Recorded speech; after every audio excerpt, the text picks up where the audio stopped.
اعوذ باللہ من الشیطان الرجیم بسم اللہ الرحمن الرحیم۔ بخاری شریف جلد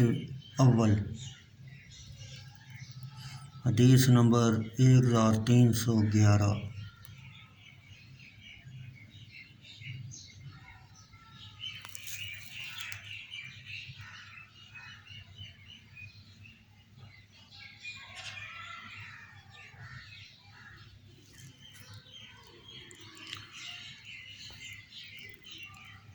حضرت ابو ہریرہ رضی اللہ تعالیٰ عنہ نے کہا،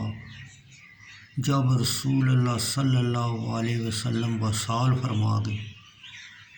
اور حضرت ابو بکر صدیق رضی اللہ تعالیٰ عنہ خلیفہ بنے اور عرب کے بعض لوگ کافر ہو گئے، منکرین زکوٰۃ،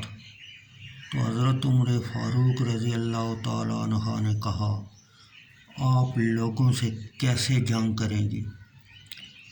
حالانکہ رسول اکرم صلی اللہ علیہ وسلم نے فرمایا، مجھے اللہ تعالیٰ نے حکم دیا کہ میں لوگوں بتوں کی عبادت کرنے والے سے جنگ کروں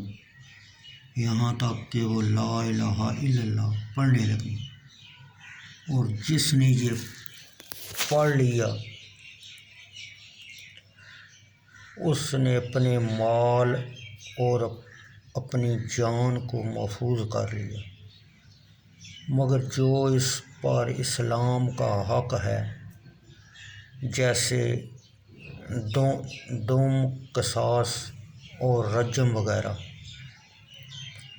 اور اس کا حساب اللہ تعالیٰ کے ذمہ ہے۔ حضرت ابو بکر صدیق رضی اللہ تعالیٰ عنہ نے کہا، اللہ کی قسم، میں ضرور اس سے جنگ کروں گا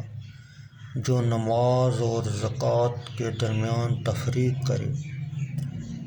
کیونکہ زکوٰۃ مال کا حق ہے جو ادا کرنا فرض ہے۔ اللہ کی قسم، اگر وہ مجھے ایک رسی سے روکیں گے جس کو وہ رسول اللہ صلی اللہ علیہ وسلم کی بارگاہ نبوت میں بطور زکوٰۃ ادا کرتے، تو میں اس کے روکنے پر ضرور ان سے جنگ کروں گا۔ حضرت عمر رضی اللہ تعالیٰ عنہ نے پھر کہا، اللہ کی قسم، حضرت ابو بکر صدیق وہ ہیں جس کے سینہ کو اللہ تعالیٰ نے کھول دیا تھا، اور میں نے پہچان لیا کہ یہی حق ہے۔